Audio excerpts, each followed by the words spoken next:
Hello, do you like New Japan Pro Wrestling? Are you a Shin Nihon freak? If so, check out the Super J-Cast with Joel and Damon on the Voices of Wrestling Podcast Network. And even if you fucking hate New Japan Pro Wrestling, listen to the Super J-Cast anyway. Not just for our great show reviews, analysis, and pastrami sandwiches, but there's also usually some dick jokes somewhere in the obligatory opening 30 minutes of absolute nonsense we chat about every single week. That's the Super J-Cast for all the best talk about New Japan Pro Wrestling, crisps, and pornography. This podcast is a member of the Voices of Wrestling Podcasting Network. Visit voicesofwrestling.com to hear the rest of our great podcasts, as well as show reviews, columns, opinions, and updates across the world of wrestling.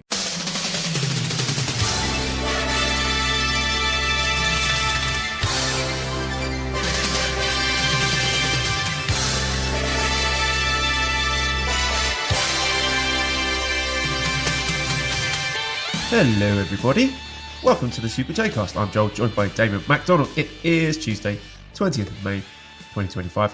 This is episode 362. Big news, Damon, in the New Japan Pro Wrestling world. Oh yeah? Daryl writes and says, I see that the NJPW official English podcast has resumed after a 4.5-year hiatus. Wow. I'm sure that we all wish Walker and Chris extended success with it. Having said that, if we were going to an over-under on when it will go hiatus again, ... Well, you figure, like, we're a little lucky in that we have the great Dan, editor Dan, who helps us put together these shows. And then you got to consider schedules and all that stuff. I probably think they're already done. They're probably officially done right about now.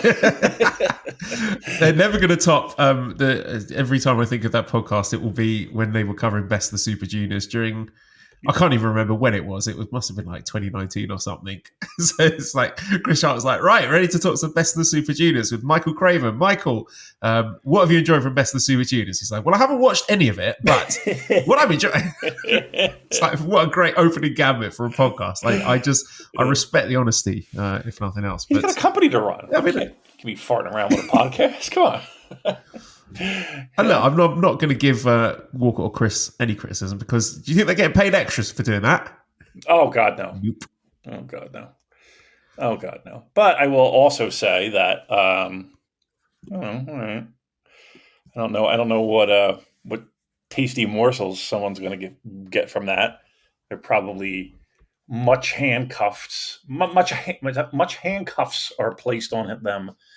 I don't think they'll be able to speak freely or ace freely, for that matter. So, not like us. We can say whatever the hell we like. Right. And that's, I think that's important. I think it's important if you're going to do so. But here's the thing. Every brand's got one, right? Fuck. Hey, you can't say that. Shit. Hey, what about our sponsors? Boobs. Management. I think we got HR issues now.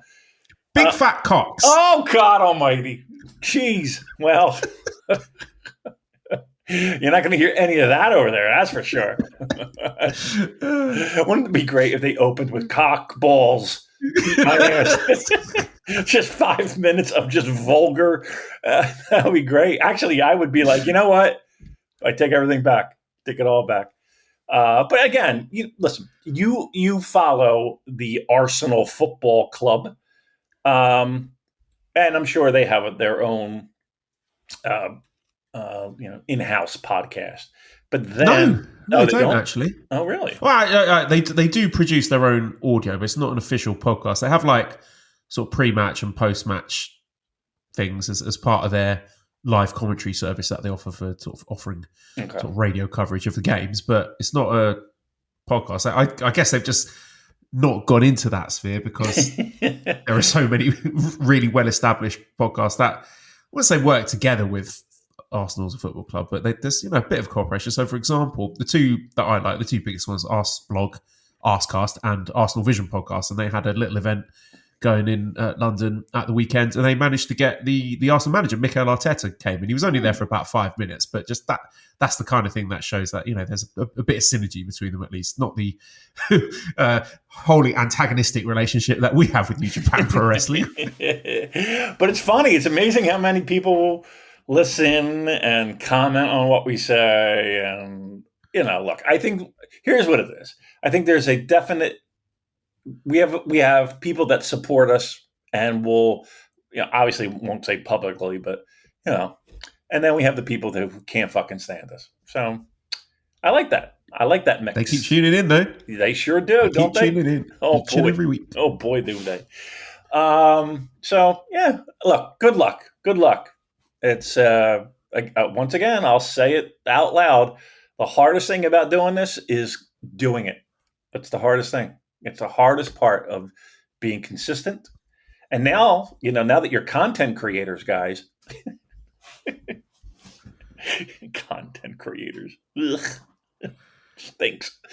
Engagement farmers. Yeah, that's what we do. That's all we do. Because, we're in it for clicks. Yeah. All those clicks. No, but good luck. Again, it's very unglamorous, and they're probably not getting paid anymore. But anything they can do to get the brand out. Hopefully they parlay the money that they're spending on U.S. shows and they're putting it into the podcast. Oh, maybe they are.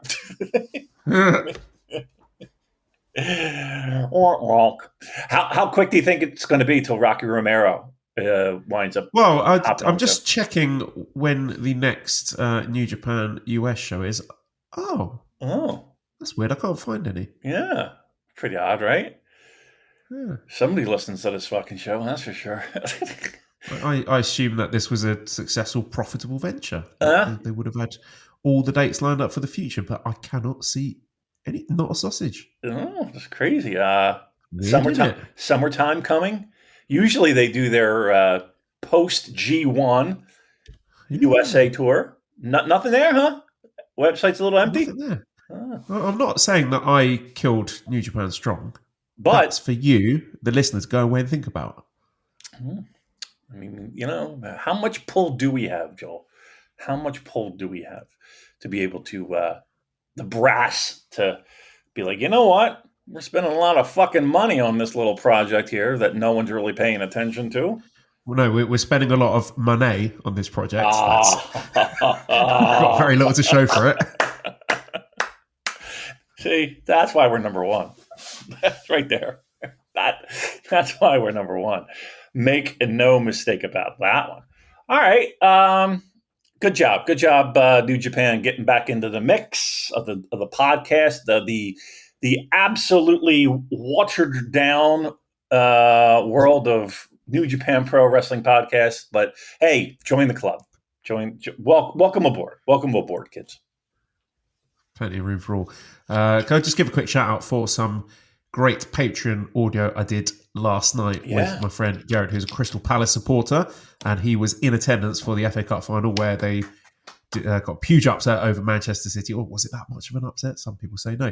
Anyway, we did nearly 2 hours sort of unpicking his history with Crystal Palace and what the club means to him and the fans and the community, and sort of in-depth analysis of the match and his trip to Wembley and all of that. Very, very good listen, even if I say so myself. Get your fucking wallet out. $10. That's nothing. That's nothing. Like, nothing. You could spend that in Starbucks. You get a coffee and a pastry treat. That's already probably more than the Patreon costs.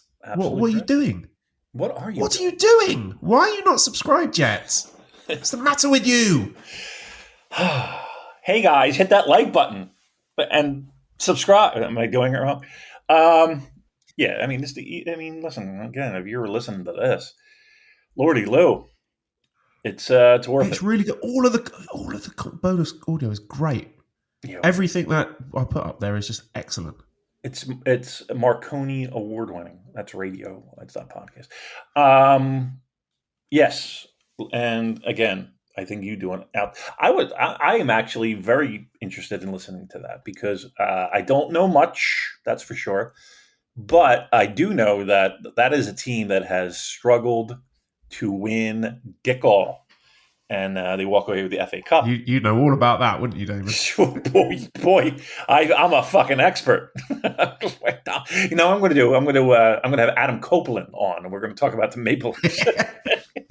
Was his face more upset in the crowd at the Maple Leafs game, or when he was sitting in the ring in WWE doing that promo where he was like, "Rah!" and all his jowls were shaking, and everyone was like, "Whoa, this is amazing!" Yeah, it wasn't. It was silly. It was silly. He's a big fan. He, like, every once in a while they'll have him on like the pregame shows, and he flies his ass up on his own dime to get in, and those tickets are. I mean, I'm sure. I can't say I'm sure. I don't know. Maybe he probably is comped ticket, but still, I can't take anything away from him on that front, in the sense of him being a true.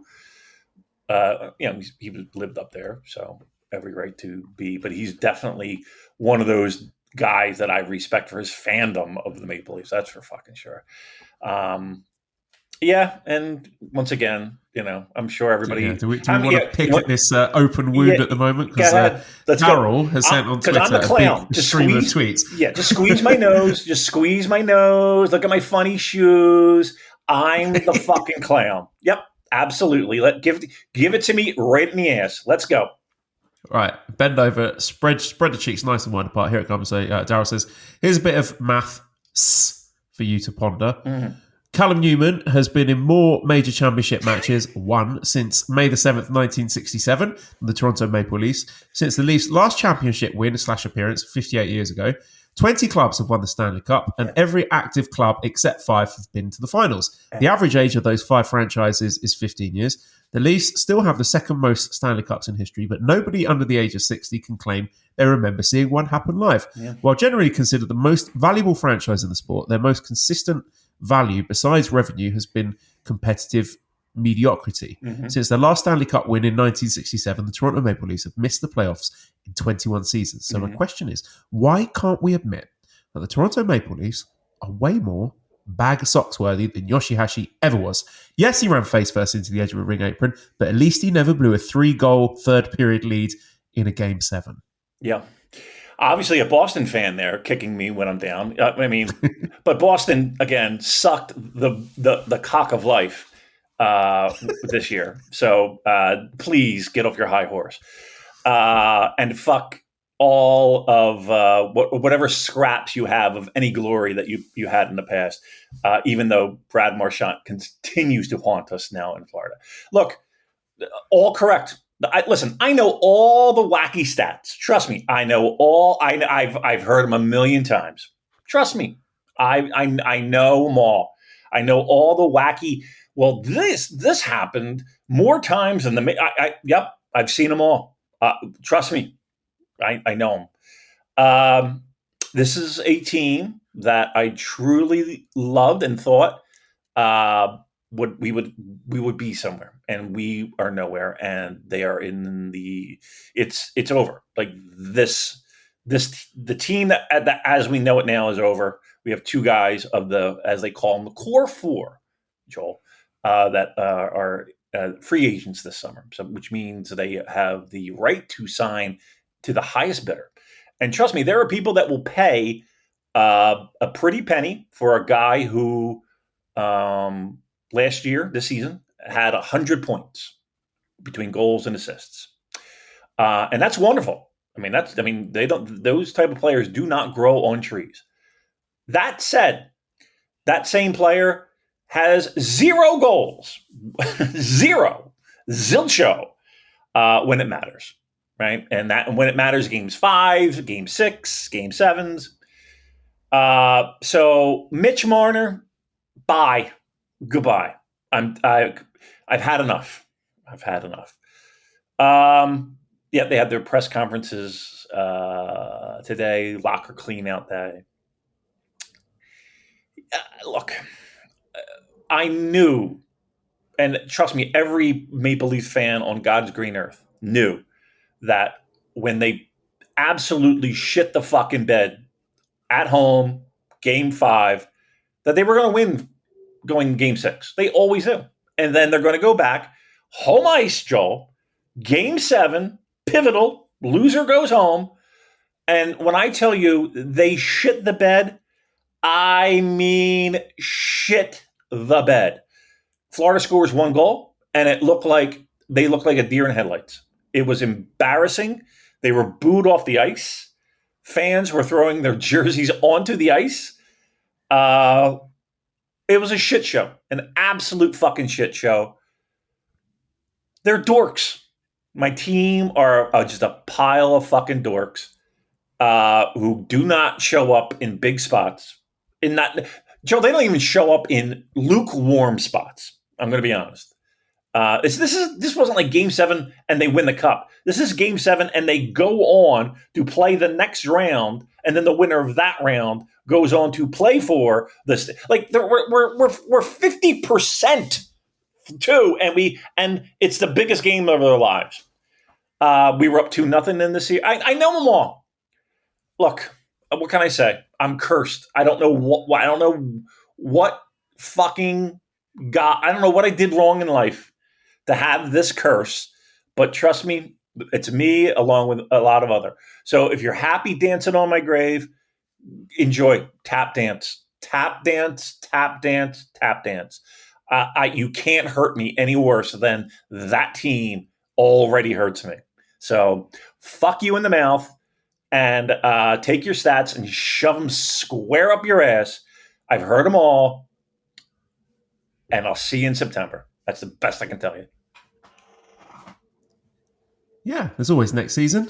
I'm looking forward to I hope you all listeners enjoying going on exactly the same roller coaster where we're talking all the same stuff, sharing all our hopes. This is going to be it. This is going to be a year that the Maple Leafs and Arsenal do it. And then Arsenal finish second without any trophies and the Maple Leafs shit the bed. And this is how we be. This is what we do on Super J Cast. This is, you know what? It would feel weird if we won. How about that? Like, I wouldn't know what. I wouldn't know what to do with myself. I really wouldn't. This is what it is. So, hopefully, whatever. Nobody gives. I care about it, and that is it. The same person that is that Boston fan. I don't know if he's a Boston fan, but it seems like I don't know. Feels very hurtful right now. I'm already down. You have to come in my face. I mean, you know what I mean? Like, you've already pounded my ass. Like, there's no tomorrow. Let's move on. Let's talk about something to cheer you up. All right, wait. One of our favourite, most exciting wrestlers, Gay Kids, wrestling for All Elite Wrestling. That's caused a bit of a stir. Was that this week? Yeah, or last week. I can't remember. I think, it must have been, it was about 5 days ago, I think. Okay. And some interesting responses from Japanese fans. And again, it's just sort of cherry pick stuff. So I'm not going to say all the Japanese fans say this, like some people would say. But yeah, quite critical of the sort of chest thumping, I'm Shin Nihon motherfuckers, and then making appearances for AEW. And a lot of criticism about the booking of his AEW spots as well, that they're sort of incongruous with his presentation in New Japan. I wonder what your thoughts are on this, Damon, because Andrew says, should Carl Anderson squash Gay Kid? It's caused a bit of a hoo-ha. What do you make of it all? Well, one, if you haven't learned this lesson by now, hopefully this will help hammer it home. Please take anything a pro wrestler says with a grain of salt, a pinch of salt. Two, once again, I'll never complain about a wrestler getting a payday, right? It is what it is. And it's not like, they're showing up for, the competition, so to speak, even though technically it feels like they are a lot of times. He has free reign to do so he's going to do that. And he probably got more money than he made probably on a week of a tour. He's not booked for Best of the Super Juniors, so right. It's not like he is being taken away from valuable New Japan content. Yep, absolutely correct. Again, I'm not going to tell him. I'm not going to get angry at a guy for taking a booking. Do I like it? Not particularly, because it does fly in the face of everything. And again, which should be leveraged by Yota Tsuji. And I know he has sort of touched on it in the past, but he should be front and center saying fraud. This guy's a fucking fraud. Yeah. He's a liar. He's lying to you. He's conning you. And I'm the real hero of New Japan. This guy's going to pack his bags and fuck off to America as soon as the check gets written out. That's what he should be saying.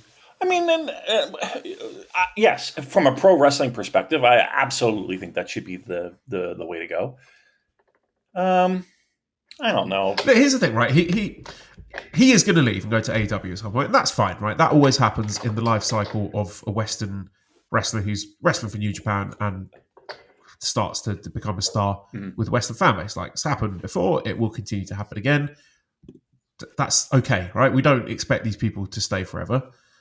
So personally, I don't have any problems with him doing the AEW appearances. He's done them before. I don't care about the booking because I'm not watching it. And people are saying, oh, they're building stuff for Forbidden Door. Okay, great. I'm not going to watch that either if I can help it. So, yeah, I'm not annoyed with that because that's inevitable. That is going to happen. I've been saying that from the start. What I am annoyed at is New Japan for dragging their feet and not maximizing the short time that they have with this guy and pushing him when he was at his hottest coming out of the Omega match and the Tsuji match at New Beginning. Because the stuff like, is he going to go and sign with AEW? That is completely out of their control. There's nothing they can do about that.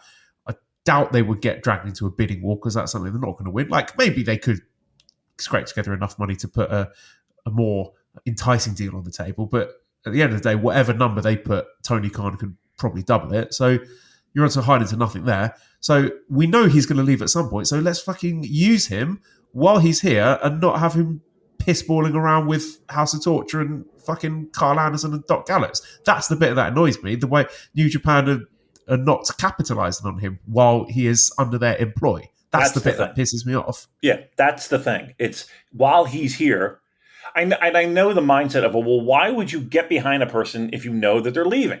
Well, it's always been that way for New Japan. Like, did anybody complain when Bam Bam Bigelow left? Did anyone complain when Vader left? Did anyone complain when simple? Go down the list. Those guys are on top. You stack the bench, you build up the next guy, and you go right. Okay, we've got him. We've got this guy for I don't know, like 60 months or whatever. We're going to build him up. He's going to win this. He's going to hold this title. While that's going on the undercard, we're going to build up this guy, the Japanese guy who's going to challenge him and then beat him on the way out, and that's what's going to happen. Why is that so hard? Why is that absolutely inconceivable in 2025 New Japan? Because they've done a really poor job with the exit of these wrestlers in recent years. 1,000%. They've look. I'm sorry. Yeah, no, I'm agreeing with you. 1,000%. No, I was just thinking, like, the way Will Ospreay went out, the dog pound cage match, that was okay, I suppose, like putting over the War Dogs, but that, from what I understand, was at his insistence and not the way the company booked it. Jay White, his 2 losses, Hikuleo and Eddie Kingston. Like, come on. Right. Come on, guys. That's silly. Joel, he cannot be in the New Japan ring. I'm sorry. Those are the rules that he wrestled by, and he must abide by those stipulations. Keno's supposed to be like a Memphis guy. He's a territory guy. Why are we not following the basic facets of professional wrestling? And look, they might get there eventually, but what I'm saying is I don't think New Japan have the luxury of just wasting time like they have done in recent months with Gabe Kidd, where he's contributed nothing of value. And not his fault. He's just not been put in any meaningful spots, and they haven't capitalised on any of the heat that he created after those 2 big matches at the start of the year. The problem is this perception of what pro wrestling is now to what it can be.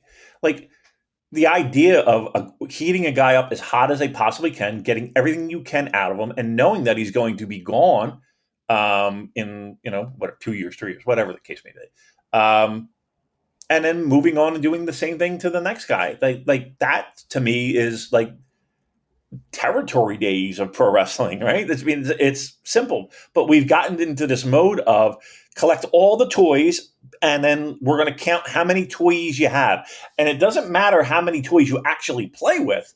It just matters how many toys you have. And then, once a year after WrestleMania season, let the cuts begin, and then rinse, repeat. Okay, if that's what you think this should be, then you're always going to have that mindset of, well, we lost this guy, we lost this guy. The problem is when you lose, I want to say homegrown talent. And I think Gabe Kidd is a homegrown talent, but at the end of the day, he's really not. Right? No, he was on the British Indies for ages before he Right. was in the New Japan dojo. Right. So, look, I don't. Again, I just feel like those type of things are inevitable, and it's always been that way. The problem is that you can watch any promotion at any time at a click of a button, and maybe in the past you couldn't. So, if a guy went to Portland, you really didn't see him unless you were actively involved in tape trading. So, out of sight, out of mind, and then, also absence making the heart grow fonder. If and when they did return, it was a bit of a bigger deal. But, again, I'm waxing nostalgic over days gone by, where they would announce, the show for next month at the fucking Spectrum, and, Jake, the debut of Jake the Snake Roberts, and you're like, oh, I saw him on After magazines and shit. I know I'm relating to absolutely zero people right now listening to this, but that's how it used to be. There was also black and white TV. So yeah, to me, that kind of stuff doesn't bother me at all, and I know it's inevitable. And again, New Japan has done that especially with their Western stars since 1972. So it's okay. All right, let's get into Best of Super Juniors then. What are your thoughts on the tournament so far? I was texting you a little bit today, communicating, and I said and it's always this way. It feels like, but I just feel like I bet you if you took a show from our show from last year and the year before and the year before and the year before, and we talk about Best of the Super Juniors at this point in the tournament, you could probably just cut and paste and plop it in. The matches are all good. Nothing great. We have the little bump at the start. We have the double header at Korakuen, which is always amazing, and I love those two shows. They were brilliant. Mm-hmm. Then you get that lull in the middle of the tour before you get back to before you get to Osaka, and then things peak again. And then there's a little lull, and then we get to the finals. And it's always been like that. It has. But it just in watching these matches and trying to find things to talk about and trying to, see trends or pick up on nuances, and it's very difficult to do. I told Joel, the matches seem to be blending into each other. I don't know when one starts. It could be a 2-hour long match. It feels like, and you could tell me two wrestlers who have not faced each other, who are not even in the same blocks, and say, "Oh, they wrestled each other 3 days ago." And you watched it, and I'd be like, "Oh, okay, yeah, right." I don't think that there has been a ton that has stood out, both good and bad. Here's what this is. This is a mid-level chain restaurant that we have right now. We have not gotten to a fancy restaurant. Like right now, we're hungry, and we got Nando's. You know what I mean? It's good, but it's not. We're not talking Michelin stars. And what's been your favorite match so far? What did I watch the other day? I watched. What did I watch? You know who I thought? I know that we're going through letter grades and all. I thought Kushida looked really good. Was it? And now here's where we go. Was it Nick Wayne that he wrestled? Was it last Has week? he wrestled Nick Wayne? Let's see. Let's see. Let's see. You tell me. Okay. He had a good match with Robbie X Maybe that's what I'm because thinking. they wrestled each other last year. I thought that was really good. Maybe that's what I'm thinking. I don't think he's not even in Nick Wayne's block. No, Actually. maybe that's what I'm thinking.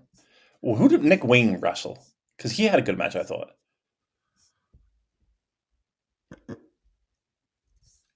Oh boy, let's see. This is not good. So I was thinking, like, no one wants to listen to us going match by match through, night 3 and night 4 and night 5 and night 6. Like, no one gives a shit. It'll be ice cold. So I thought we'd just have kind of like a free flowing Ninja chat. Mac is what Maybe I'm thinking of Ninja Mac. Okay.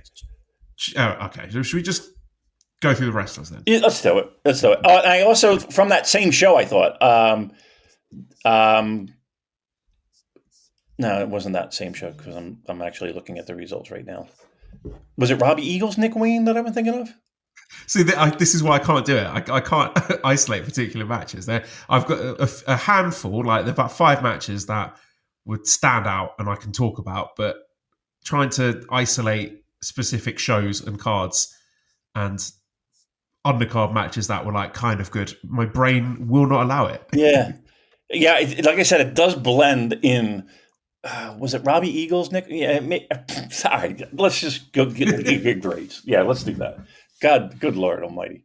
We don't even have to do the grades. I mean, if a bit forced, we can just talk about the wrestlers. Let's start with A block then. We have Master Huato, top of A block, and he's got 8 points. And I think it's been very good. And it's nice to see him getting a little push at the start. I don't think he's going to be going through, but good to see him getting some booking respect as a former Best of the Super Juniors winner. He's also a tag champion. And he's had some fun matches. I think he had a pretty good one with Ninja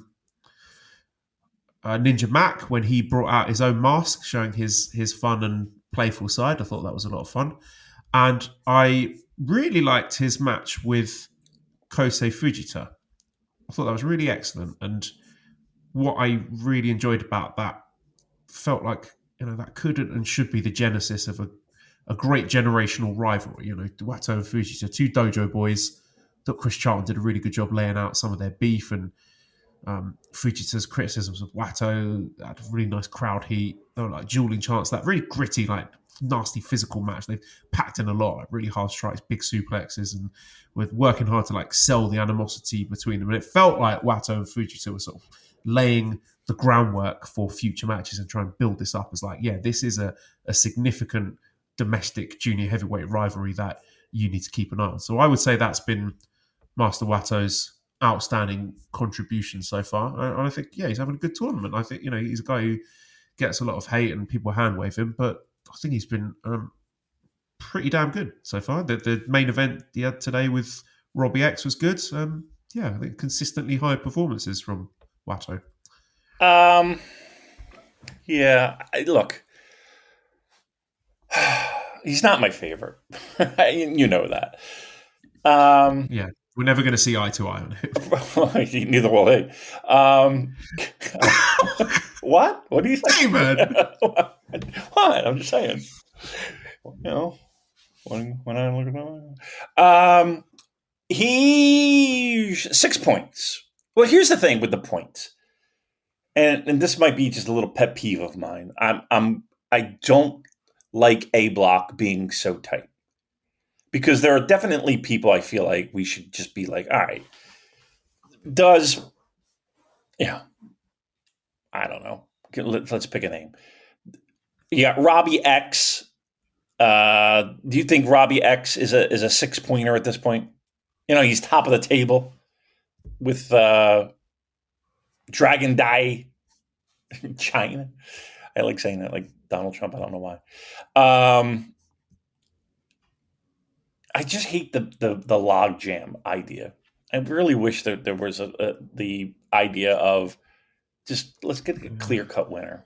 And I know why we do it. Yeah, there's nothing really to sink your teeth into in terms of like, to me, with the booking of these tournaments, there is no point looking at the points and the tables and who's top and whatever until there's like 2 matches left. Correct. So I don't bother because it has absolutely no meaning because they love their little tropes. They always do the same stories, but it's inconsequential. So yeah, you're saying you dislike the logjam. I don't care about it because I don't look at it because it's meaningless, and that's probably proves your point, doesn't it? That maybe they could be doing something a bit more interesting and having something more creative and bold with the booking of the points and who's leading. Like, why not do what they did? Was it in 2018? I think 2019, wasn't it? Where Shingo just won all his matches. Yeah. Instead of doing this thing with like, oh, this guy's won his first 4 matches. Maybe he's going to go all the way. And he's not. He's going to lose like 3 of the next matches that he's got. So, right. Yeah, it's pointless looking at the tallies right now for me. I know, but so then how do you get into it? Is it the fact that anybody can beat anyone in any given match at any given time? So that's the suspense. And usually I'd be like, okay, I'm nodding in approval. That makes sense. I just feel like everything is so middle of the road that from the booking, the points, everybody wins and everybody loses, and that it's hard for me to really kind of get pumped for it until if everyone gets over, then no one gets over. Thank you. Yes. Yeah. And again, people who probably shouldn't be in the mix are in the mix. Like right now in Block B, Taguchi's got 6 fucking points. And he's at the top of the table with Despy and Nick Wayne, I guess, who has 8 now. Like, seriously. Yeah, I just, come on. There's no reason for that, right? And I understand that they're doing that so that they can book excitement and have people on the edge of their seats when it comes to semifinals and finals and block winners and all that stuff. But the lead up to it, I don't want to say it's a struggle because, again, it's not like we're watching bad pro wrestling. I just find it to be Nando's at this point. Like right now we got to.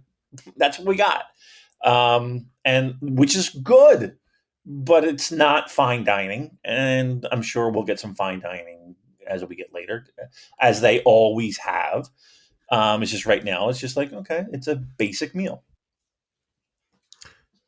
Yeah, I can see that. I think that the 2 Korakuen shows are really great, and I liked the sort of diversity of the stars and the matches, the fact that we're all really short, all these little sort of nice little bite-sized chunks of wrestling that I found very digestible and very fun to watch. But it's, when you tune into, I was like, asking around before we started recording, like, is there anything outstanding to watch from today's show? And people are like, nah, not really. It's, high floor, low ceiling kind of stuff. And you load up the broadcast and it's like in a prefectural gymnasium with, bright lights. And you think, they're not going to have they're not going to be going all out for match of the years here. And yeah, like that's the nature of the beast, isn't it? So, I don't really know. I got nothing to add to that, Damon. I know. Yeah, they could be doing some more bold stuff, but even so, it is our duty. It is to pick out the interesting nuggets from that, and don't get sort of washed away in the sort of slop of dog days of these sorts of tournaments. So, if you have nothing more to say on Master Watto? Only that all right. When I look at this block, he's probably one guy that you would expect to be near the top of the table. Like, I don't think Kushida is going to be Kushida is middle of the road and he'll wind up middle of the road. But anybody, I think the fact that Watto's had his main event win today and got on the mic and now he's top of the block. I think that's it now. He's had his moment and he's probably going to be sliding back down to the middle. You would think. But who else in that block? I mean, I said Clark Connors before.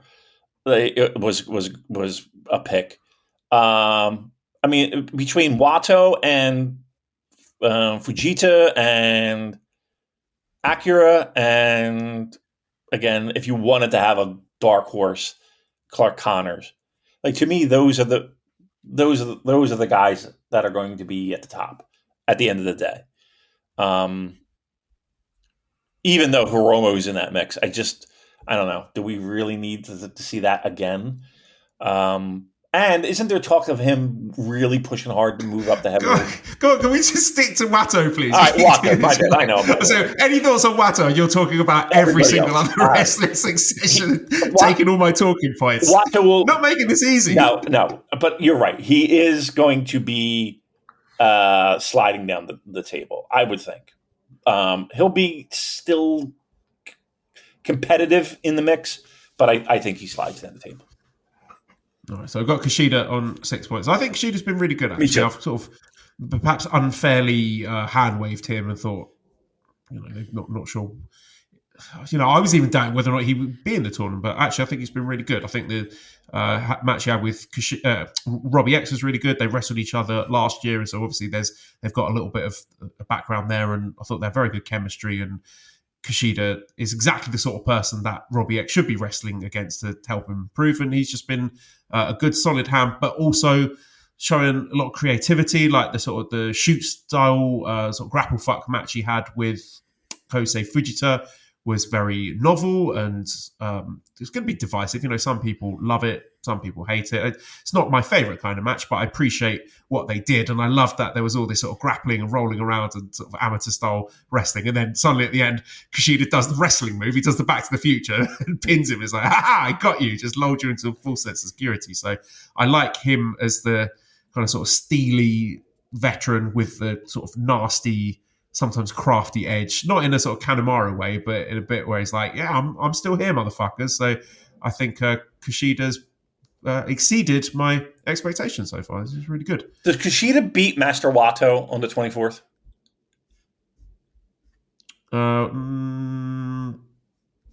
They've not wrestled each other. I know, on the 24th. So I guess. Oh, does he? Oh, I thought you said did he? No, does he? Does he beat him? And the only reason I say that is, we just got done saying that it feels like Watto's going to slide down the table a little bit. Well, no, I don't think he does. Okay. I think Kushida's 6 points. That's enough for him, isn't it? Probably fine. I do, but then you figure Watto's got to lose, right? I mean, he's got who's he have? Besides Kushida. So he's still got to wrestle Hiromu and Kanemaru. Also, there you go then. Yeah, Kanemaru. The Kanemaru's on the last night, right? Yeah. Okay. I mean, he's got to start dropping some at this point. But then again, I just think that's an interesting match if somebody's going to slide down. Maybe Kushida is the guy that kind of moves him down a little bit. All right, very good. But yeah, I think I honestly didn't expect much from Kushida, which again, it's more out of sight, out of mind kind of thing with him. But yeah, he's probably right where he needs to be, middle of the road. Yeah, that's fine. Yeah, he's adding value. I think he's justified his inclusion, and to the extent where I would want to see him back next year. Oh yeah, I think so too. Cool. All right, then we've got Kosei Fujita also on 6 points. So he's had some really good matches so far. I thought the Hiromu match was really good. The Kushida match, very novel, very creative. And I think we can definitively say that Fujita can hang with a top-tier opponent in a big spot. I suppose my remaining question for him is, can he elevate an inferior opponent to something more than the sum of its parts, which is an interesting question. I think a fair barometer of how good he is. I've actually seen some criticisms about him getting too many big wins too early in his career, but I'm just going to stick a pin in that for when we do talk about Hiromu. But so the match he had with Hiromu was really good. I think the match with Watto was really good, as I talked about before, and setting the table for their ongoing rivalry. And the grapple fuck match he had with Kushida was really good. So I think Fujita, as a guy who a lot of Shinihon freaks, myself included, have been like very quick, maybe a bit too quick to anoint as the next junior ace in the future of the division, but he's ticking all the boxes for me. I think he's been really, really good so far. Me too. He's been a highlight for me in A. I don't think, at least not for me anyway, I don't think I've been too quick to anoint. No, we've been proved correct. He is the chosen one. By who? Yeah. Okay. I'm looking at the schedule. He's got what, Clark Connors on the last night. It's not like he's been in a great position to wrestle somebody and elevate them, because I feel like he's wrestling guys that are either above his level right now or at his level right now.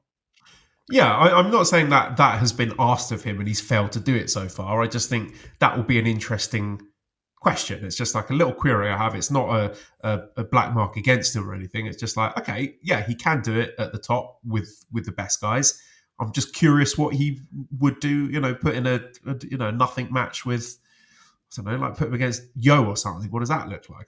Yeah, just a little interesting question I have. Maybe people might listen to that and think, well, what's the point of that? That's not a valid question to ask whatsoever, but it's just something that popped into my mind as a thought exercise. No, I think it's a valid, like if you're looking at a checklist for a wrestler and their progression, I think that's a valid thing to have on the checklist. For me, it's bright spotlight. Like, I want to see him in a very bright spotlight match. And like a Best of the Super Juniors final. I mean, that's or at least in that semi kind of important last night. We need just something juicy, and again, big spotlight. That's going to be my next kind of checkbox. I'm not thrilled with I would hope that would have been close to the last night. He's got Clark Connors on the last night. Like, give me a percentage chance of that being a barn burner, like being a legit, holy shit, what a great match kind of thing. I think that's got a good chance, actually, because the two guys who were very talented and young and hungry and eager to prove themselves. That could be the acid test for both guys, really. Okay. I mean, I'm fine with that. I'm down with it. Yeah. I think if he walks out of this with a decent amount of points, and he's got absolutely a good chance of coming out of this with, considering his last three opponents, he might win this block. So he's got the opportunity, Joel, to have that bright spotlight. So yeah, let's see what he can do with it. Robbie X also has 6 points, and I think what I've seen from Robbie X so far, I think he's justified his inclusion, and I think he's a more interesting addition to the tournament than Bushi would have been.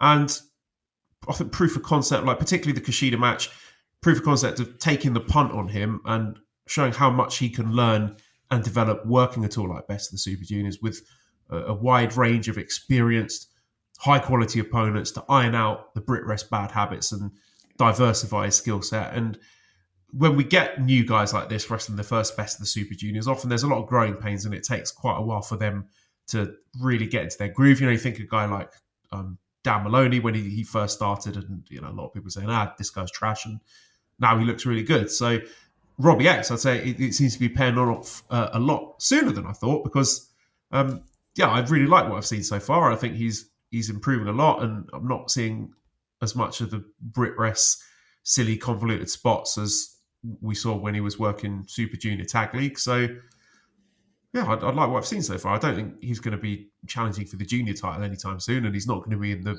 mix for going through it when push comes to shove at the end of the blocks. But he's impressed so far, and I think warranted further call-ups from New Japan. I was going to ask, would you bring him back? I would. Yeah. Yep. I would.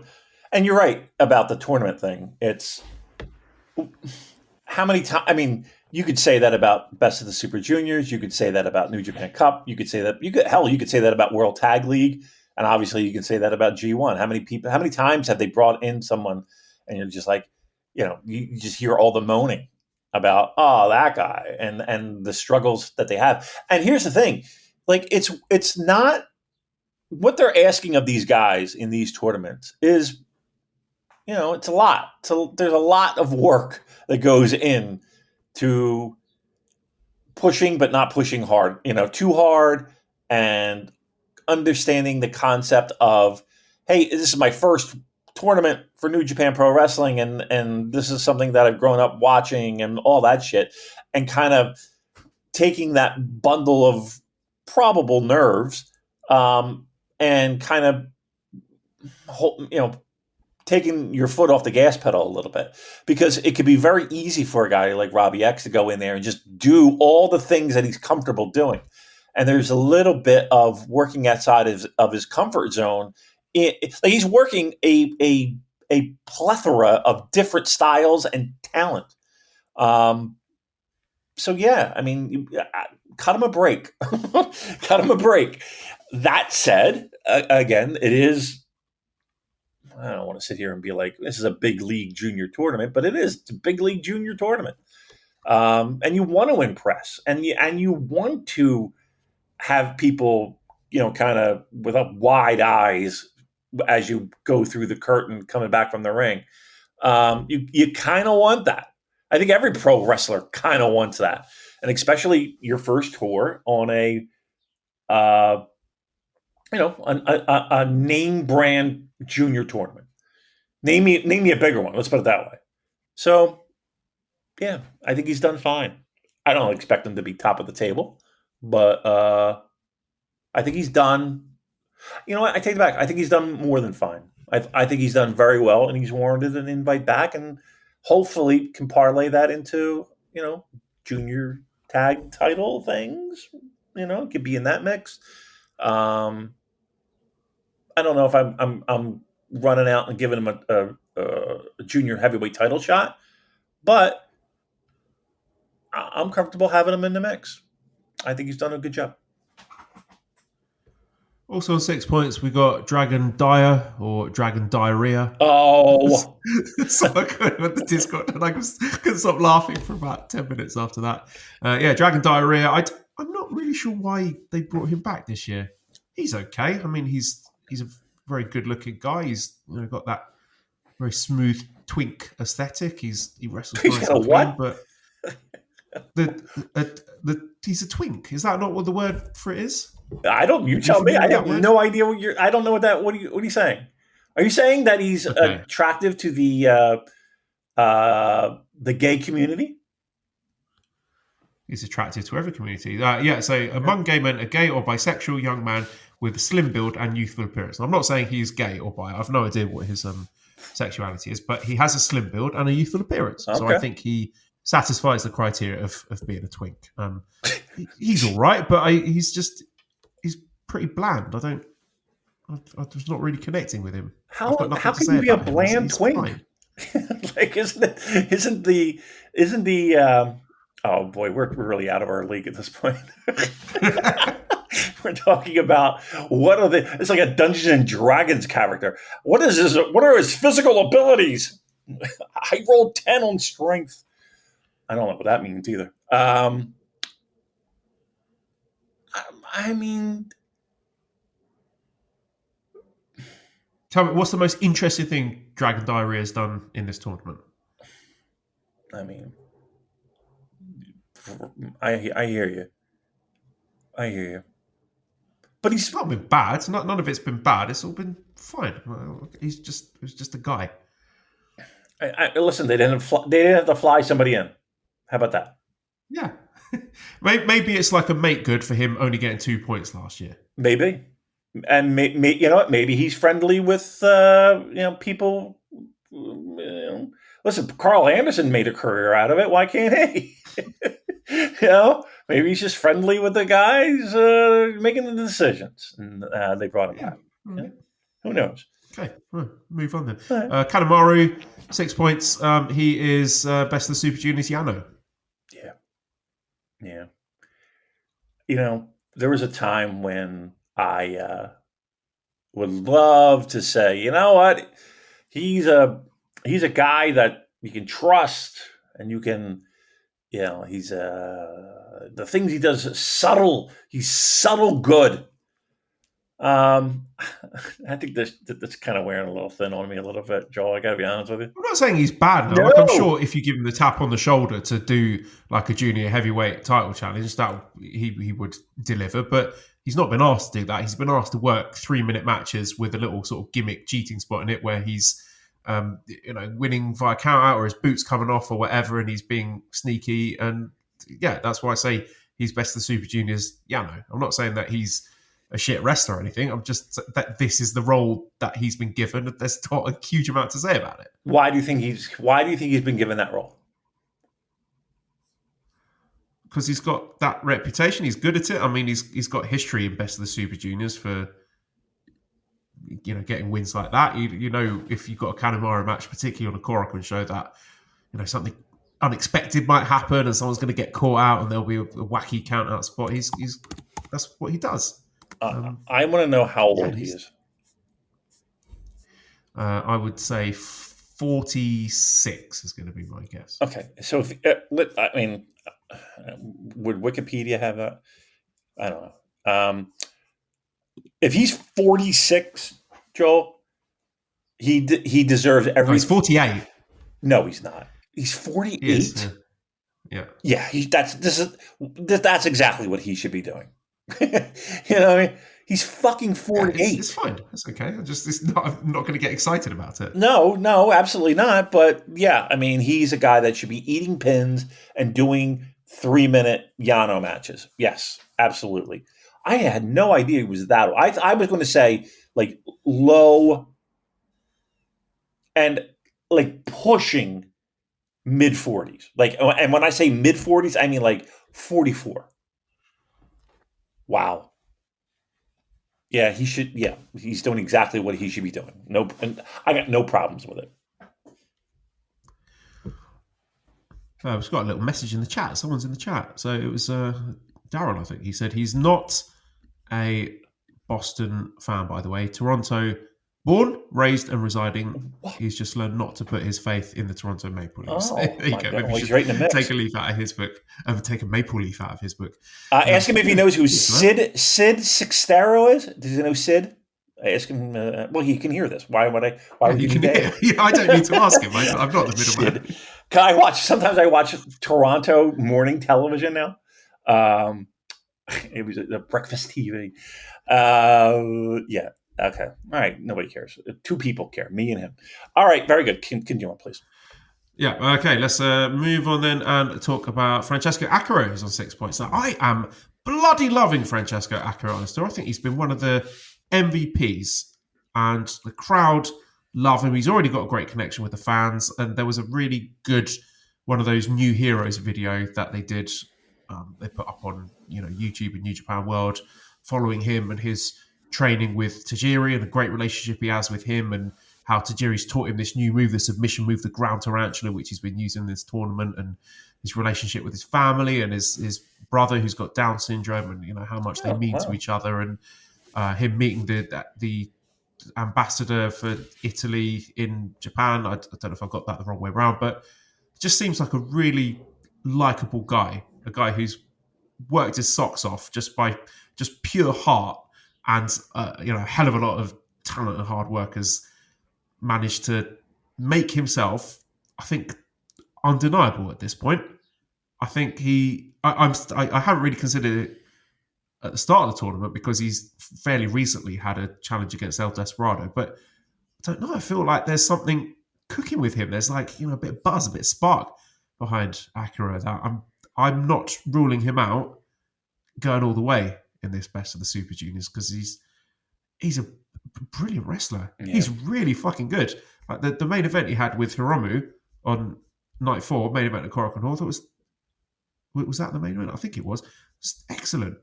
He's just a fucking good wrestler. I don't know what other ways to phrase this, but he's got speed, he's got crispness, his creativity, the transitions are good. He just ticks all the boxes for me. And I'm certain he is going to be junior champion.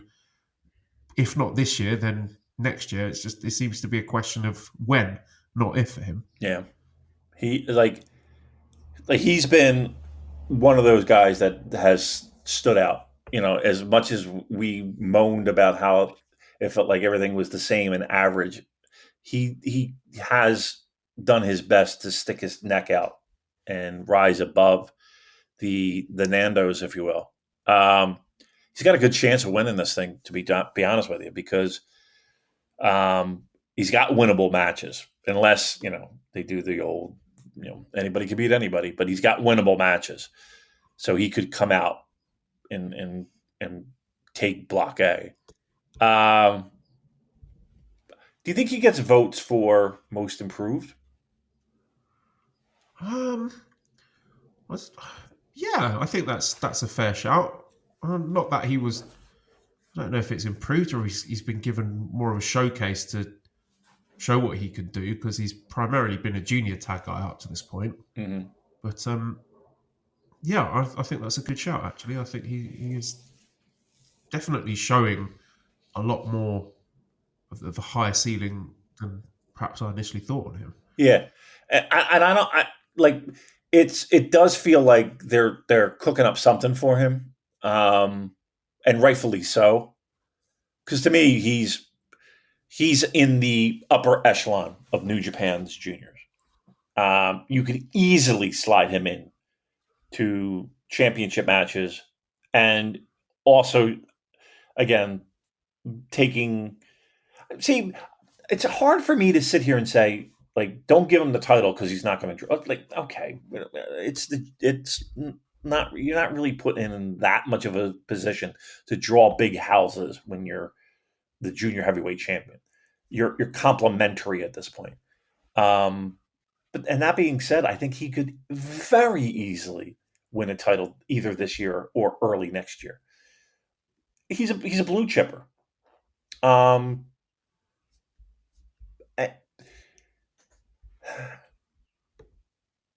hate the junior heavyweight ceiling. We've talked about it a million times.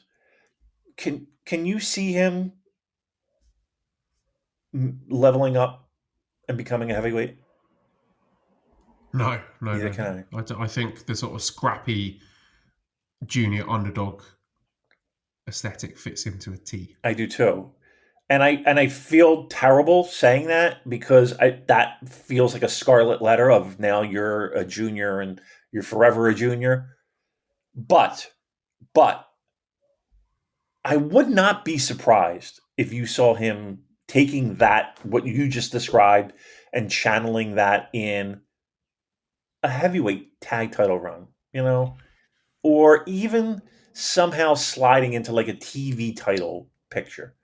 It'd be difficult to do, and it'd be a difficult thing, but man, I just like that's one guy that I think even though it does feel like they're warming him up, there's so much more that I feel like you could do with him, and I hate the idea of him being shackled with that junior label and that junior ceiling, because I feel like I think he'd take pride in that, just based on what he's talked about in these things and the people who've inspired him. I think he'd be proud to be a junior heavyweight for life. You know what? You might. He's only 25 as well. He's so young. That's true too. I mean, look, I'm not. That's nothing to shit on. But as well as I do where the big paychecks are and where the big, and even the pecking order, even in New Japan, like it's there. There is that glass ceiling. And I don't know. I don't know. Like I there's nothing wrong with being the top guy, the top junior, except when you're not the top guy. And I think every pro wrestler has that taste of, I want to be a top guy, as opposed to I want to be the top junior. Okay, then we also have Clark Connors on 6 points. I think he's worked really hard in this tournament. I'm quite enjoying the wheel sand stuff that he's doing. The match he had with Hiromu was pretty crazy. They did some wild spots there, and he took that big power bomb at the end onto the wheel sand, which was pretty gnarly. He had a big mark on his back after that. Where do they get they get that? You know what I mean? He's smuggling that through customs. He's flown it in from the States. To carry on.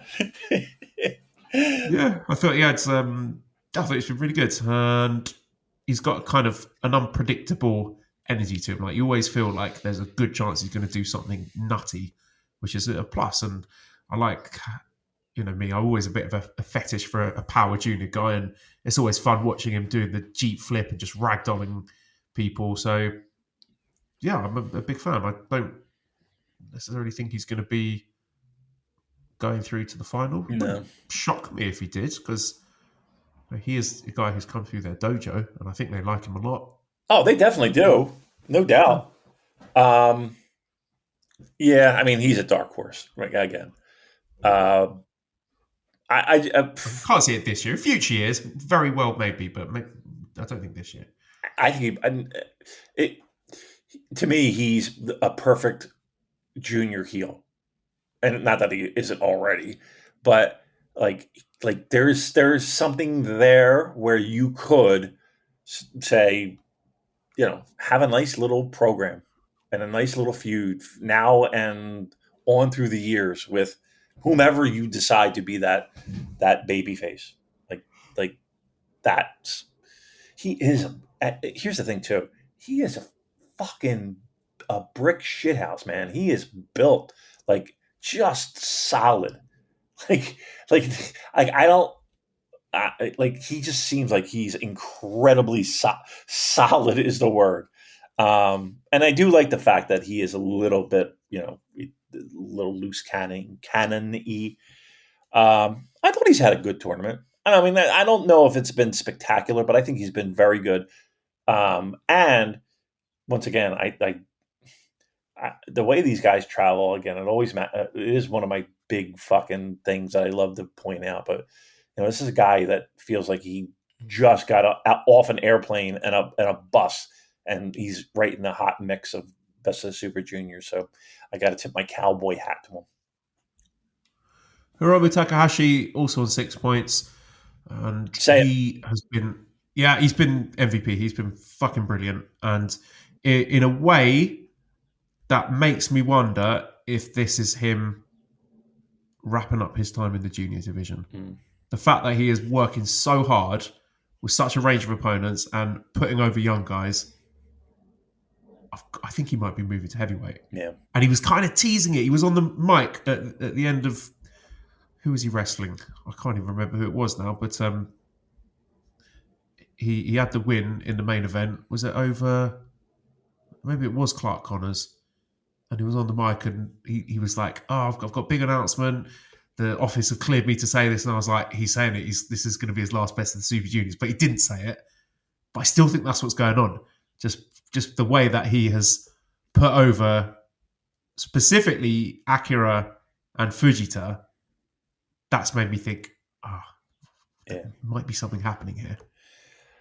Well, I mean, let's put it this way.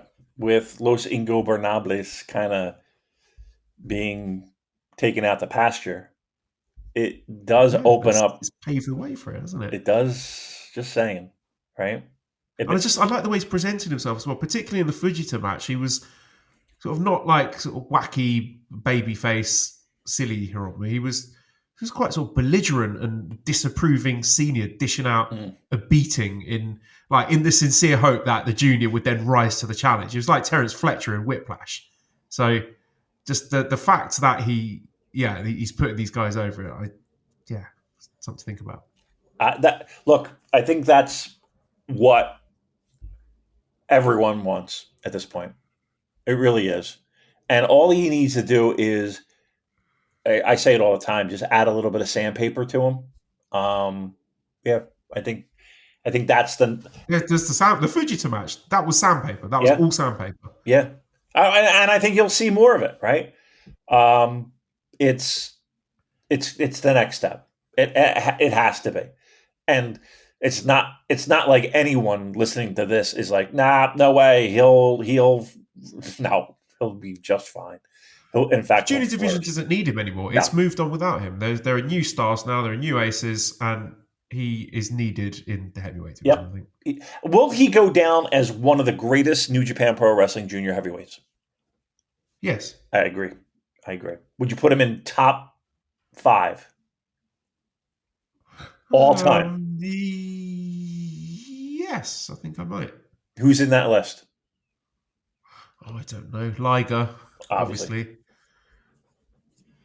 Tiger I've Mask. not got the historical context to be able to do it justice. I think Liger, Tiger Mask.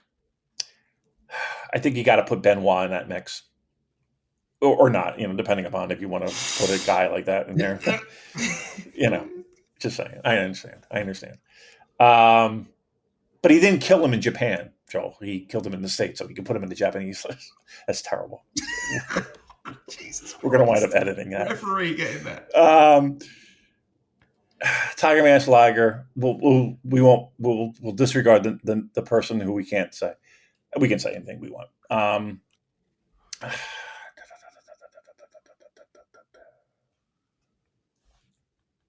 Yeah, probably in a 5, right? I think Shinjiro Otani you got to put in there. El Desperado is rapidly building his case to be cracking the top 10, I would say. Yeah. Definitely top 10.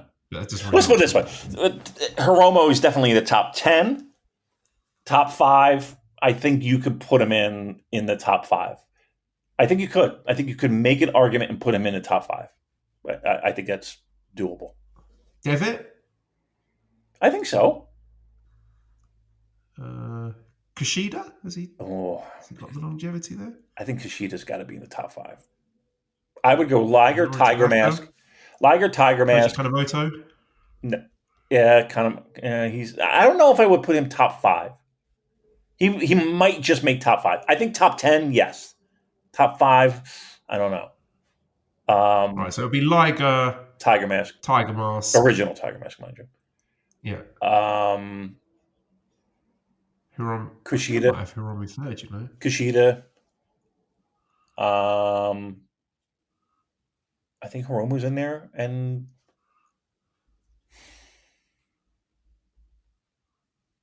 Koshinaka. Shiro Koshinaka you could make an argument there. I don't know if he's top 5. Top 10, I would. A guy like El Samurai, you could have an argument with about it. Minoru Tanaka was a 4-time I know, junior champion for whatever that's worth. I know, and he was good. I don't know if top 10, you could make an argument. I don't think I would put him in my top 5. Does Devitt crack your top 10?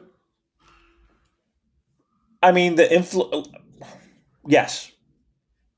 I think so. Let me pivot this to an interesting question here. It's also Darryl says, with the decade of the 2020s halfway over at this point, who would we say is the junior of the decade so far? Actually, you know what? Let's do that after we've done B block. Okay. Just going to stick a bit of that for now. Anything further on Hiromu? No, he's had a very good tournament, and he'll be a heavyweight. That's what we're saying. And we've got Ninja Mac, who has 4 points. I've enjoyed him. I think he's got a pretty clear ceiling as a sort of undercard meme wrestler. Yeah. The spots are really spectacular and have sort of gone mildly viral. That's great. Well done. Fun to watch. Definitely has its moments, but I don't think there's enough beyond that for me to say that he's anything more than it sounds unkind to say a meme wrestler, but I mean, let's be honest, that spot has legs. Like how many times have you seen, don't tell me pro wrestling's fake when this is out there? Like shut up, stop. But that being said, that will be passed around for it's got plenty of legs. Let's put it that way. But yeah, I mean, is there any substance there beyond the flips? No, I don't think so. But he's funny. He's a silly guy, and the fans like him, and I'm sure kids love him. So yeah, but there is a firm ceiling on that. Yeah, he's a lower card meme wrestler. That's fine. Cool. We're in agreement. Okay, so that is A block then. B block. Right, top of B block, having won all of his matches, we got Nick Wayne. So he's on 8 points. Didn't he lose one? And did he? Kevin Knight. Oh, he did. Oh, yeah, he lost the match to the other AEW wrestler, Kevin Knight. Right, sorry. How could I forget that? I was just counting. He's a New Japan guys. But Derek says, Nick Wayne minus AEW trappings is enjoyable enough. Nick Wayne coming in and beating every junior heavyweight champion past and present, not so much. What are his odds of making the final? Yeah, trying to phrase this in a way that's, I was going to say not upset a lot of people. When has that ever stopped me before? I believe I said 3 things already on this podcast. It's probably... Okay. He's very young. God. That seems to be his gimmick. young man. Uh-huh. That's the gimmick. He's very good for his age. Uh-huh. Reminds me of like a sort of a more polished 2017 Will Ospreay. In a good way. And I can see why AEW fans would be excited about him. Mm-hmm. He's a great prospect, and I'm sure he'll go on to do good things in that company. And his wrestling in this tournament has been good. Yep. But is of absolutely no interest to me. And I don't know if that is a harsh thing to say, but, I see him beating El Desperado. You do. He did that. That was the thing that they did. Oh, I'm sorry. I'm looking at. I'm actually looking at the B block schedule, and you're right. Correct. Yes. No. He has already beaten El That's Desperado, and he's good. He's got the right attitude. He works hard. He's clearly talented, but I just don't really care. Like, why should I care? He's going back to AEW. A fun guy to have in Best of Super Juniors. No complaints with his inclusion, but I think pushed beyond his remit here. Like, you think Nick Wayne beating El Desperado is good? No, Nick Wayne beating El Desperado is not good. I don't care about it, but it's not good behavior. I think he's had a very good Best of Super Junior. All things considered. Am I going to sit here and tell you that I'm thrilled? Right, that he gets a win over a lot of guys that you would think he probably shouldn't have. I think the Despy one was a little bit like, ooh, all right. And then the Robbie Eagles one too, right? Was that that was a little bit of a surprise, let's put it that way. So I think people are more upset about the fact that he has done well when it comes to the numbers. Like, I think they're happy that we have a pro wrestler in there that can keep up. I don't know if you're a New Japan Pro Wrestling fan that you're thrilled with him getting wins over guys that you would think, okay, well, that would make sense for the other guy to win. But I can't hold that against him, right? It's hard for me to say. It's not like he's going in and be like, no, brother, I'm not. No, yeah, he's done nothing wrong. He's done everything that has been asked of him, and I'm sure he's impressing a lot of people. So, right. Yeah, I don't no complaints with what he is actually delivering. Right. It's the fact. Honestly, the biggest complaint that I think people might have is the fact that, just as that person described, he's winning matches against stars past, present, and future. So I don't know what that means for New Japan per se, but it means Tony Khan is demanding it to happen. He's on the phone dictating who he's going to be, and I mean, look, it's sorry, I'm trying to move my chair around here. It's the Shelton X Benjamin booking, isn't it? Where he goes on this, rips off a few wins at the start. He's not going to go through to the final, is he, Damon? He's only got one more match, right? What? Is that how? He's got to face Teton Kanemaru. Yeah, right. Yeah, I'm looking at it wrong. Yeah, okay. And Ishimori and Yo. And he could lose all of those. Yeah, you're correct. Yes, Teton is one. Yeah. Okay. Yeah. There's no way. Right? Tell me there's no way that we go any further than this. Like 8. Well, there was a little Akira after his match today did have a little interaction with Nick Wayne, who was on commentary. And he was like, I'll see you in the final. Oh. And I thought, I like half of that idea, but I strongly dislike the other half of it. All right, let's Super J cast gun to your head. Would you have a problem with that? I don't. Again, yes.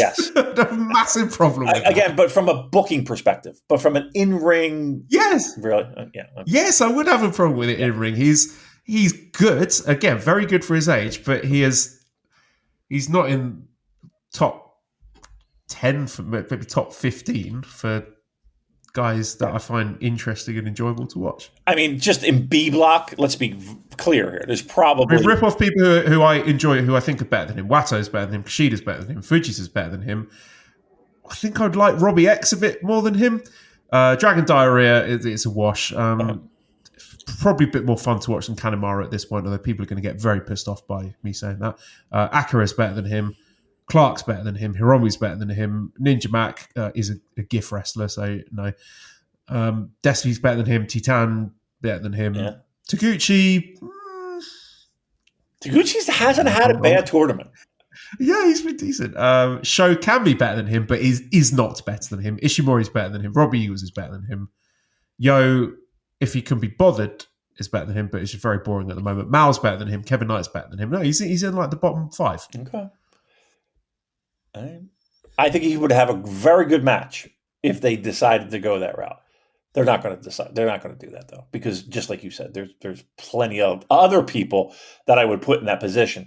But let's just say there was a bus accident and it had to happen. You know what I mean? And 3/4 of the field is rendered unable to compete. Correct. Then it would not be a bad match. That's my point. Okay, all right. Yeah, we'll give him that. You're handing it to ISIS. There you go. There you go. All right, who's next? El Desperado, who's got 6 points. And yeah, I think he's been really great so far. He was great performance from him against Nick Wayne and helping Nick Wayne to look good. Very, very generous, all things considered. What else has Despy done? He had Ishimori, the match with him. Sure. That was very good. Well, they knocked over all the people's bags. How would you feel if your bag got knocked over? Thought a lot about that lady's bag. Like there might have been some really important things in there, like important documents or a fragile gift for some loved ones. Maybe like some eggs from the market. They're expensive now. I don't know if you know that. That was their sort of like a condensed version of better matches they've had. Good intense submission sequences down the stretch. That was fun to watch. I'm racking my brains now. What else has Despy done? I'm definitely missing something. There've been some highlight things. The Mao match. Yeah, that was it. Where it went all DDT and they were attacking each other with the plastic boxes. And you like that? It's not. It was my different. Cup of tea. But I don't. Yeah, it's fine. Like I don't begrudge them doing it, and we knew Despy was going to do it because he likes to do wacky things like that. So it's fine. We'll allow him that. Despy's been Despy. He's a very, very good wrestler. He's the ace of the division. Yeah, he'll be in the mix. I think at the end of the day, he'll be in the mix. I think I'm looking forward to him against Robbie.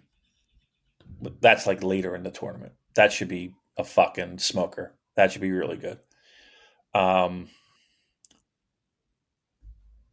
You figure he's going to get wins against a lot of guys that are on the up and coming match list. The Taguchis, the Kevin Knights. I think he gets a win. Again, that Robbie Eagles match I think is going to be for a lot of the marbles. Let's put it that way. Titan. He's great. I'm sorry. I find him to be one of, if not, maybe not my favorite, but he's in the mix of my favorite juniors. They bring him in. Really underrated. What's that? He's really underrated. He's Incredible. So fluid. Yeah. The way he chains together the moves, these flowing combinations, just feels very unique. It's like a Tekken character or something. Yeah. He's one guy that I wish Well, and here's the thing. I think New Japan does a good job of when he's here, they do kind of throw flowers at him. And I appreciate that. Like, I don't think he's a guy that you can say, all right, you're going to lean on him heavy for everything junior for an extended period of time. I get it. We just can't do that. But when he's here, I feel like they recognize that he's really fucking good. You can't turn a blind eye to that. And in a block that has so much talent, and even the fact that they're trying to say, okay, we're going to take Nick Wayne seriously. We're going to try to take Kevin Knight even more seriously, even though we know his situation is kind of this tweenery thing between him and AEW, whatever. He stands out to me as a guy that is just so fucking good. Yeah, I mean, look, I don't think there's any real need for me to blow smoke up anyone's ass, but he's really good. And correct me if I'm wrong.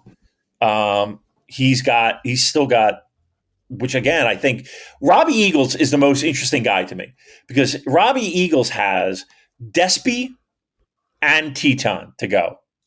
I think that's some good shit right there. So if we're looking for things to get excited about, just know that that's still on the horizon. Yeah, that's really exciting because I've started thinking about Robbie Eagles now and my pants are down. Taguchi, 6 points. He hasn't been quite bad. enjoyed Taguchi. Yeah, he has. He's.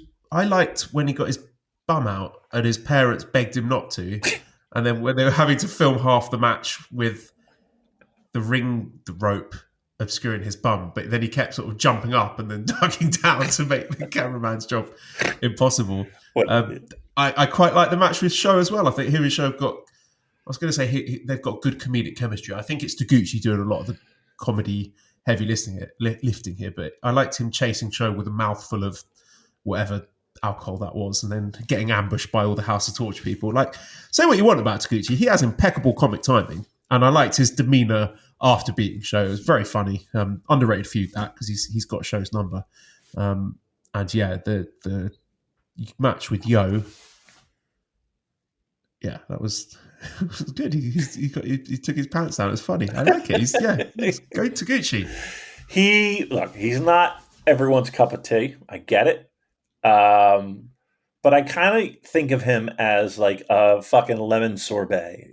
He's cleaning the palate. Okay. You know what I mean? Sometimes you kind of just need to just look at the preposterousness of it and just giggle, right? There's nothing wrong with that. It's pro wrestling. We can do that. Especially in Best of the Super Units. Like, you need people like that and like Ninja Mac. You need a bit of levity there. Yeah. And I think I don't think he's had a horrible, it's not a cringy, like, fast forward. Like, I'm not going to sit here and tell you that I'm like, I'm looking forward to seeing fucking Taguchi and his antics.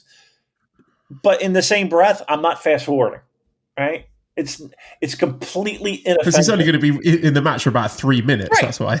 Right. Like, it doesn't outstay its welcome. Right. It gives you just enough where it doesn't, outstay its welcome.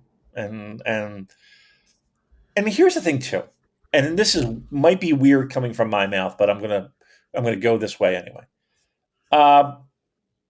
There's a place for that in pro wrestling. There is, and there always has been, and there's nothing wrong with that. And I think he's one of the best at it. Right?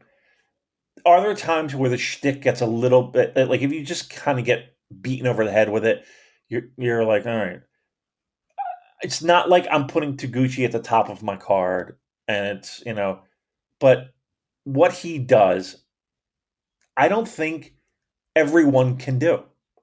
And I think that there is an art to being that type of pro wrestler that I think is undervalued and somewhat underappreciated.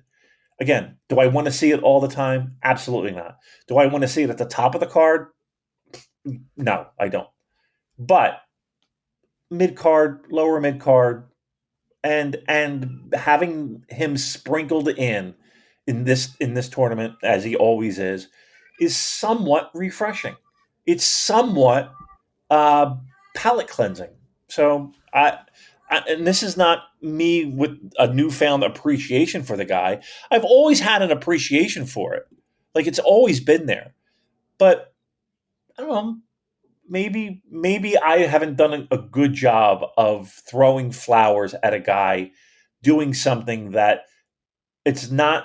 It's like a fucking drummer who, okay, he's not, doing these fucking Neil Peart fucking fills. He's keeping time.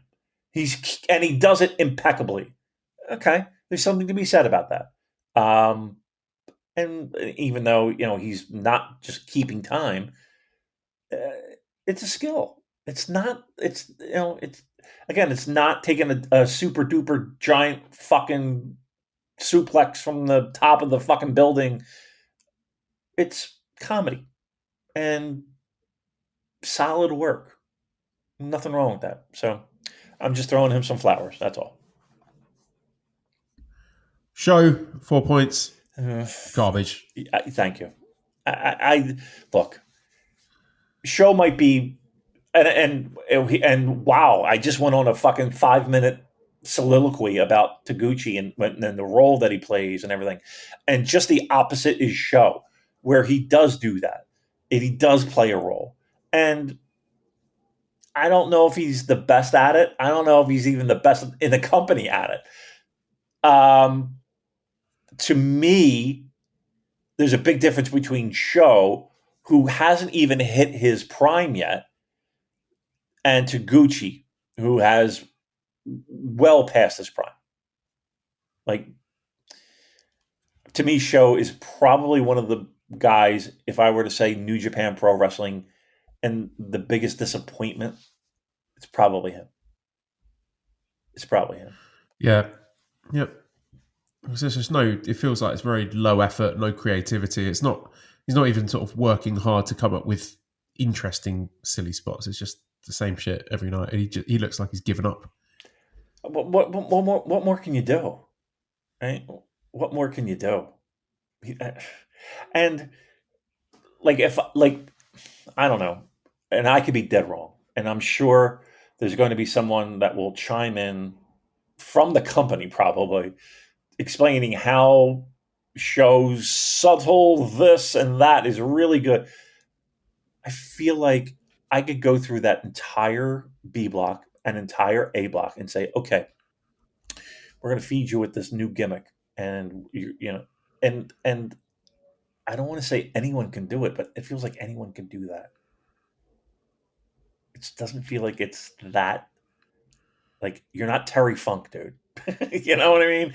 Like, this is kind of low hanging fruit shit that I think that there's so much more out there for him that I can't wait till that this thing with him ends, because we're wasting golden years here. Taiji Ishimori's got 4 points. He's been pretty good. I can't accuse him of phoning anything in like 49. people often do about with him. I thought, yeah, I mean, I think it's time to start giving him his flowers. I mean, particularly against Mao, I thought he worked very hard to help Mao look like a star. They did some really spectacular spots, very creative, dynamic match. Like, I've never seen a La Mystica pile driver. That was pretty cool. Who else did he wrestle? So he's wrestled Despy, which is kind of like greatest hits star match. T-Tab match was pretty good. Like, they didn't really push the boat out with that one. I mean, that can sort of stick out when you see a lot of guys on the undercard trying to do something different and special. But yeah, the Taguchi match was great. I think he's worked hard, Ishimori. And I think his floor is pretty damn high. Yeah. Yeah. I mean, he's... Go away, Scrumpy. Oh, come on, Scrum. I think I'm sick of him, though. I think I'm just burnt out of him. I feel like he's been around a long fucking time, and I don't know. There's just something, I don't know. I don't know what more you can do. He's a great pro wrestler. He really is. And I know I get hot and cold with him when it comes to that. I think we can put that to rest that he is a great wrestler. I'm just kind of I don't know. There's it's it's samesies, and uh, I'm kind of over him a little bit. I know that's like a weak fucking comment, but it's just like I feel like he's been in the mix for so long that I'm afraid he's going to be in the mix again. Like he's just going to show up and it's been, challenge. I mean, pretty much since he arrived in 2018, Yeah, he's been presented at a very high level in the junior division. yeah, So what, with like 7 years of this now? yeah. And 7 years in pro wrestling is like 20, right? I don't know. I think I'm burnt out. I wouldn't be upset if he went and did something else just to get a little bit more out of sight, out of mind. Absence makes the heart grow fonder, kind of thing. Yeah, I'm still enjoying Ishimori, but yeah, I mean, mileage may vary. Robbie Eagles, 4 points. I mean, what can we say about Robbie? I mean, I think We love the him. match he had, I'm trying to cast my mind back. It was Kevin Knight. I thought they had an incredible match together. They packed so much into the time they had. And that was just a really well constructed match. And it's difficult to talk about this one without then going on to talk about Kevin Knight. But that was just a really well structured match with the knee giving way. So Robbie capitalizing with a knee to the face, making Robbie Eagles look every bit the dangerous veteran who's going to chip away at that weak point and then just go for the throat as soon as you make a mistake. I think his match with Nick Wayne, I enjoyed a lot. Kevin Knight match, I enjoyed a lot. Look, I'm going to sit here to the day I die. I still think he's underutilized and somewhat undervalued. He's gotten tag title runs. He had a cup of coffee with the belt. The junior title. He is a talent. And the best is yet to come because he has not yet wrestled Despy, Correct. Mao, Correct. Teton. Taguchi, and Titan. Yeah. I'm telling you. So it almost as if that's been sort of backloaded to right. Yeah. give him a bit of a shine as he goes on to win the block. You're picking him to win? Why not? Yeah, why not? Who else is there? He's just good. He really is good. There's not a lot that I don't like from him. And in fact, I'd be hard pressed to tell you like one thing that I'm like, I could do without that. Like, I think he's just solid. I think he's like he's better than solid. Like you could let's put it this way.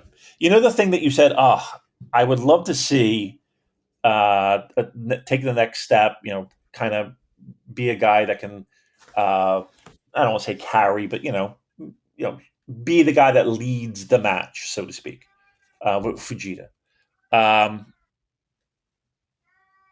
Robbie Eagles, I could go through that entire B block, and he could have a great match with every one of those guys easily. And I could say this probably the same thing for A block as well. Like he's one guy. Let's put it this way: you put him in a singles match, and even remotely give him a spotlight, and he's going to shine. Like I never not feel confident of him delivering. How about that? That might be the best compliment I can give. I never ever feel like, well, this match might be tough. Like I never feel that way with him. Like I want to give him the fucking ball every time. So again, I'm not here to blow smoke up the fucking guy's ass. He doesn't need it.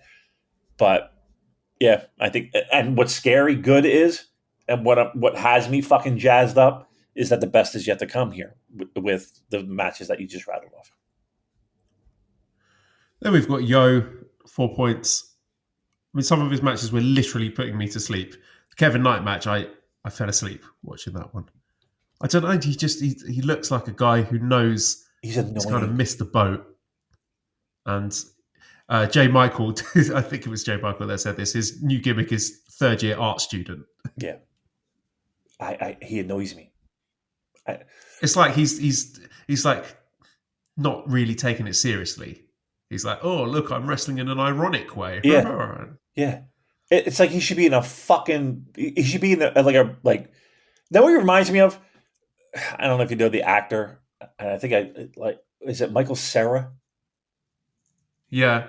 He reminds me of him. If Michael Cera was a fucking pro wrestler, you know what I mean? Just like goofy quirkiness. Like, ugh, is there anything worse than that? Drop dead. I hate that. He annoys me. He's gotten to the point where he just annoys me. You know how I felt about Taguchi, Taichi, pre fucking turnaround. That's Yo to me right now.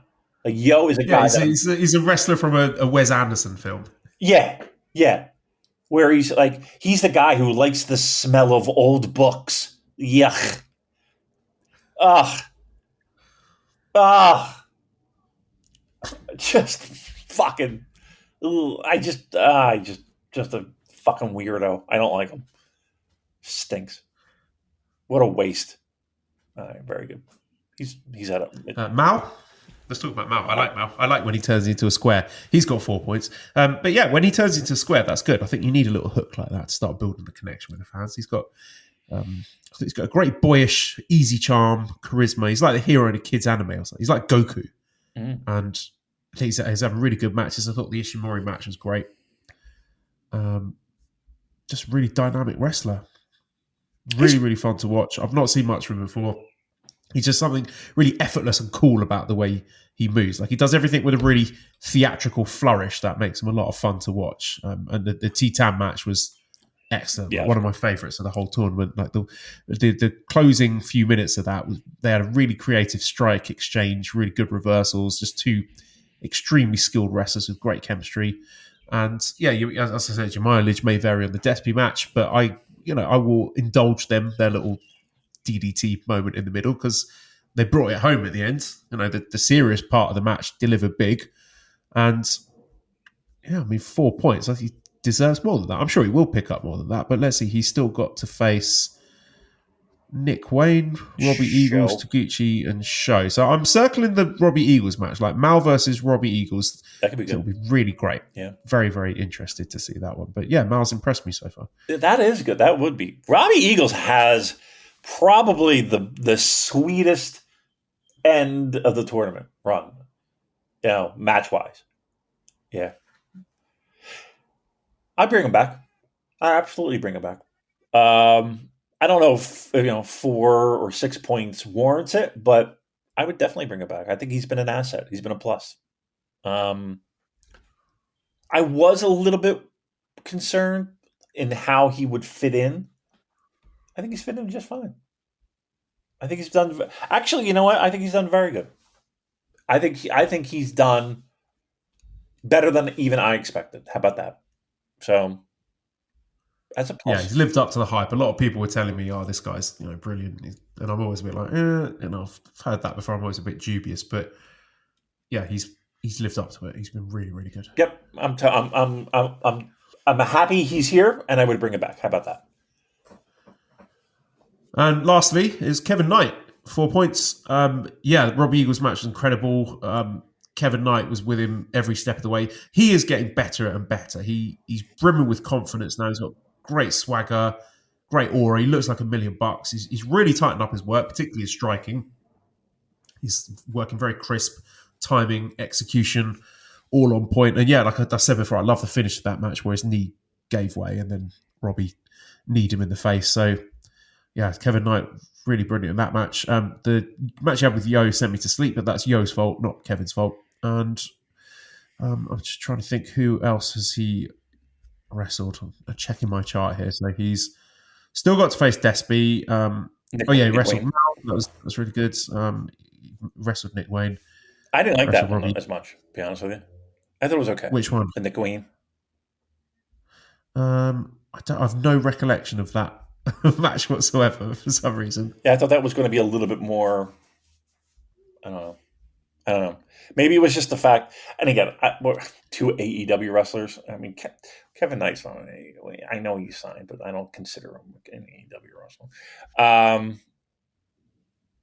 But I still was kind of like, it was all right. It was nothing. It wasn't bad. Don't get me wrong, but it was like, I don't know. Maybe I kind of was hoping for a little bit more, but no big deal. Right, that's it. That's best of the Super Juniors. Let's come back to that question now from Daryl. Who is your junior of the decade so far, and do we foresee anyone taking that crown by the end of 2029? It's got to be Despy, hasn't it? Got to be Despy. Yeah, I think like here's my thought process was: is it anybody but Despy? Like, who would it be besides Despy? It's Despy. No, it's Despy. Yeah, I mean, yeah, that's it. In and out. That's a quick one. Yeah, I mean, I know we've had multiple periods where we've had a lot of talent, but like, I don't think there's anybody who's had the talent, the push, the title runs, the whole 9 yard, big matches. Like, yes, Despy's your winner. All right. Is that it? Thanks, everyone. That's it. All right. Very good. Thank you.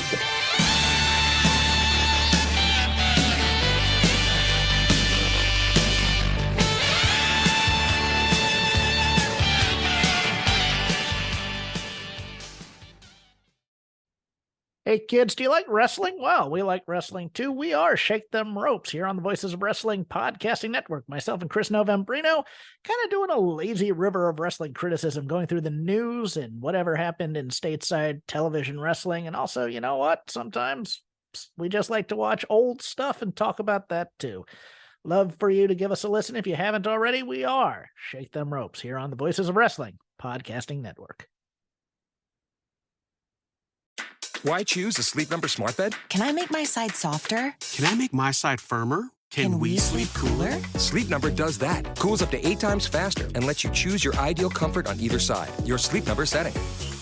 It's the Sleep Number Everything Smart Bed sale. Every smart bed and base are on sale during our Memorial Day event. Up to 50% off, plus free home delivery. Limited time. Exclusively to Sleep Number store near you. Learn more at sleepnumber.com.